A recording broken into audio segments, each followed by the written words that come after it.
இந்த மாதிரி ஆட்களை உங்களோட லைஃப்ல இருந்து தவிர்த்துக்கோங்க.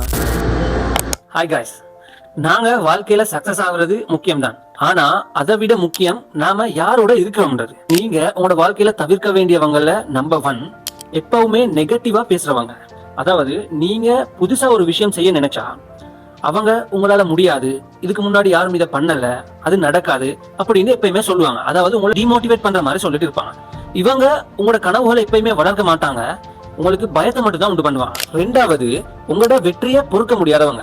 நீங்க ஏதாச்சும் பண்ணி கொஞ்சம் சக்சஸ் ஆகிட்டு வரும்போது உங்களை பாராட்டாம உங்களோட குறைகளை மட்டுமே தேடிட்டு இருப்பாங்க. உண்மையான நண்பன் உங்களோட வெற்றியில சந்தோஷப்படுவான். 3வது, உங்களை யூஸ் பண்றவங்க. தேவையொன்று இருக்கும்போது மட்டும் வருவாங்க, தேவை முடிஞ்சதும் காணாம போயிடுவாங்க. ஸோ ரிலேஷன்ஷிப்பை வேல்யூ பண்ணாதவங்கள்ட்ட உங்களோட நேரத்தையும் ஆற்றலையும் வேஸ்ட் பண்ணாதீங்க.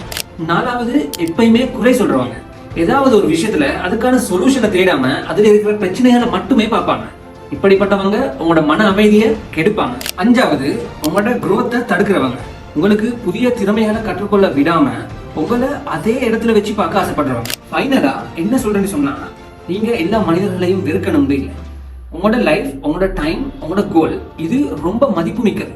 ஸோ உங்களை மோட்டிவேட் பண்றவங்களோட இருங்க, உங்களோட வெற்றியை கொண்டாடுபவர்களோட இருங்க. ஆல்சோ உங்களை ஒரு சிறந்த மனிதரா மாற்றுறவங்களோட இருங்க. பிகாஸ் உங்களை சுற்றியுள்ள 5 பேரோட சராசரி தான் உங்களோட எதிர்காலம்.